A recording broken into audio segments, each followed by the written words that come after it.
All right, Twitter Files Part 4 came out last night sometime. It was more of the same, basically. So I'm going to try to summarize it quickly and try to do the unbiased thing as much as I can. And here we go. So we'll start off here. This is probably Michael Schellenberger, I suppose. He's either an MD or from Maryland. I really couldn't tell you which. But there are various tweets here where he's talking about the previous three parts. He's also talking about the stuff. He's kind of just bringing up more of the same stuff we've already seen, like the showing where the money was going. So yeah, most of the staff were donating to Democrats, like 99% of them. So obviously 99.7% of them. So that was obviously there's obviously a bias there as far as their politics go. It's also talking about, Jack Dorsey was in French Polynesia during Jan 4th to 8th, so he was kind of just not there for these decisions, allegedly. I think they're trying to give him some kind of a buy off there. But anyway, yeah, just not a whole lot of anything particularly of substance here until we get to this part, which is basically Yoel Roth here is asking about, you know, he's disappointed that they're not taking stricter action on things. The next part here is him saying that he got buy off from Jack Dorsey to allow stricter punishments for violations of rules. Make of that what you will, but label or basically your first strike, nothing happens. Your second strike, nothing happens. Third strike, you get a 12-hour timeout. Third or fourth strike was a 7-day suspension, and then fifth strike, you get a permanent suspension.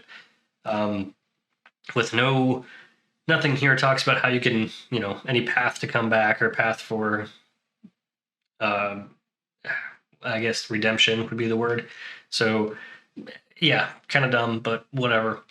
And then this one, they talk about how basically Trump had one strike and that was it. So yeah, they're saying, well, he only had one strike, but does that change the calculus? And they're like, well, not really.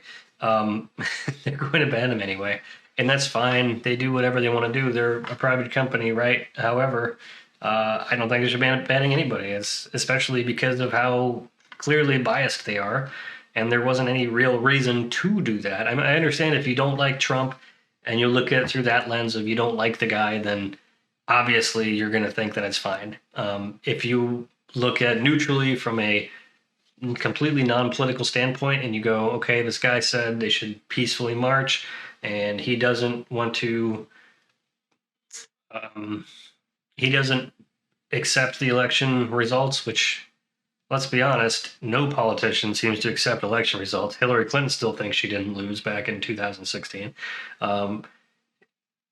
It's not really a fair assessment, right? It's not fair to block him for that and say that he's doing this and not hold anybody else accountable for the same thing. It's completely unfair, and it's, if you look at it from a neutral standpoint, that's the way you come out with it. But moving on, not really a whole else a lot going on here. They did have one person here saying that this was kind of a good one. There's one person that redacted the name, which said it's an unpopular opinion, but one-off ad hoc decisions, and they use the term one-off frequently as like it's like, oh, we'll just do this to this one person and we'll call it a one-off, right? They use that term a lot, and it basically just happened a lot is what they're also saying in here.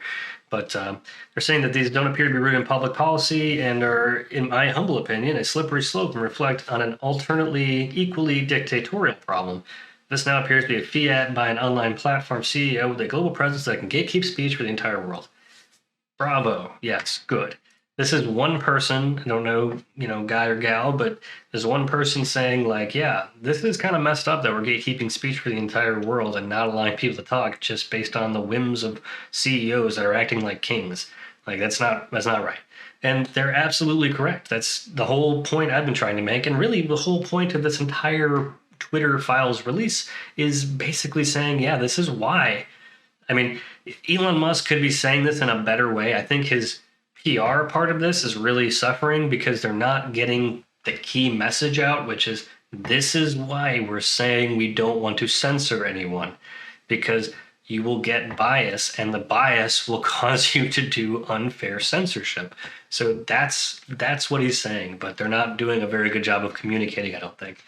But moving on, they talk a bit more about, yeah, they control visibility a lot, whatever. Um, then they talk about the terms of service here that Yoel Roth was basically trying to. So they looked at a couple different hashtags, one being Stop the Steal, which was a popular hashtag after the election when they were trying to.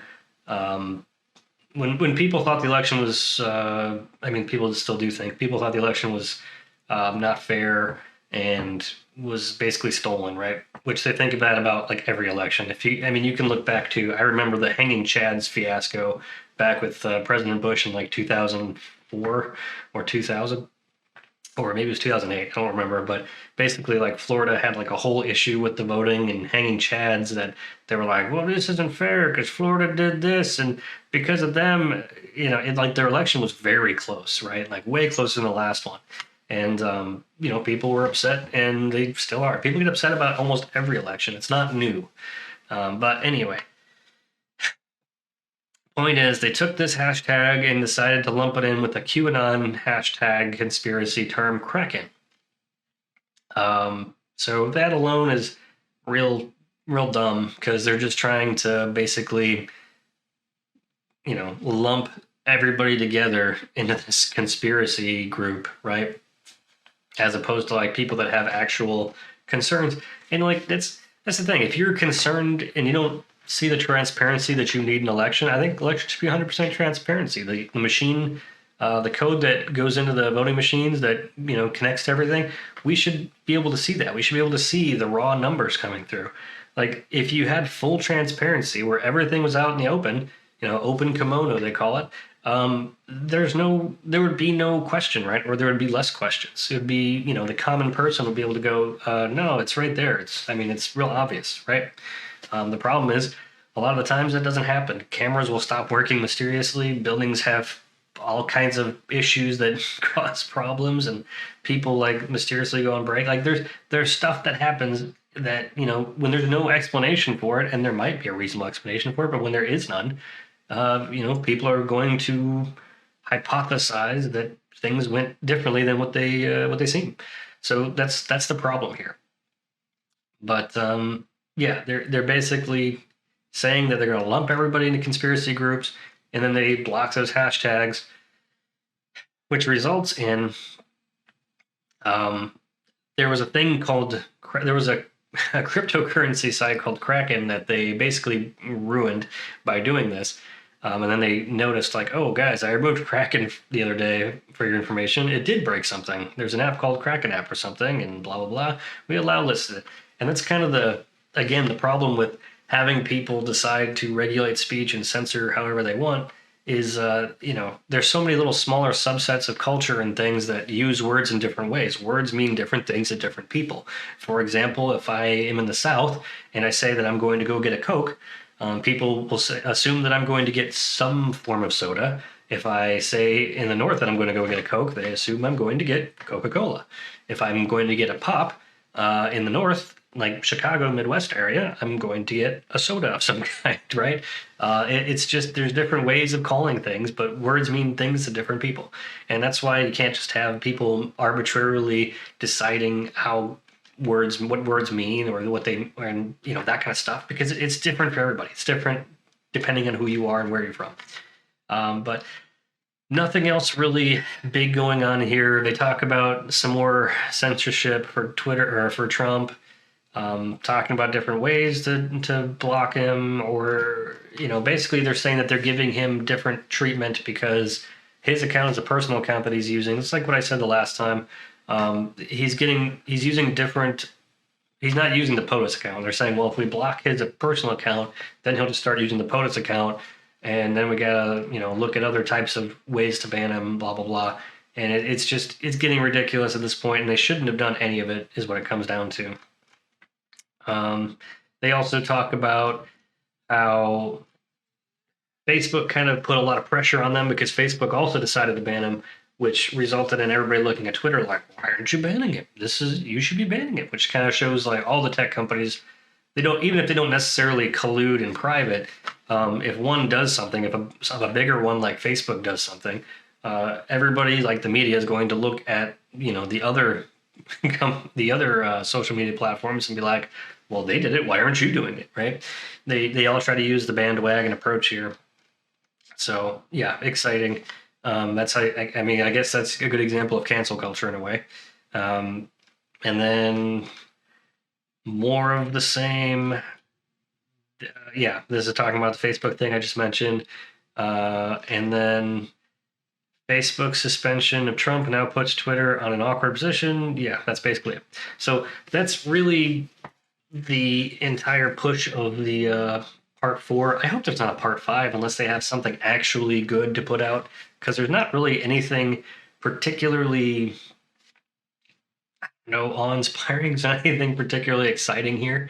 It's all the same stuff we've been seeing, just reinforcement of it. What they really need to do, what Elon needs to do, is just make his case in like 1 or 2 tweets saying, look, all the point of these files is just a simple, this is why we have no censorship. It's because we don't even trust ourselves to be unfair or unbiased and impartial. We don't trust anyone to do it.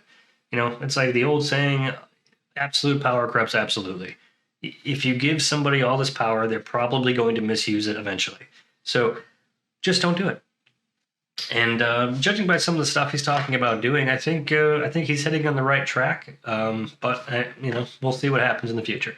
But anyway, I think I missed something. If something important was there that I didn't notice, by all means, put it down in the comments. Don't worry, I already know that Yoel Roth is a horrible person. I'm not going to go into his past tweets because they're horrible. But moving on, please share this out so other people can get through this quickly. And give me a like and subscribe if you liked it, and if you'd like to see more of it. But until next time, try not to die.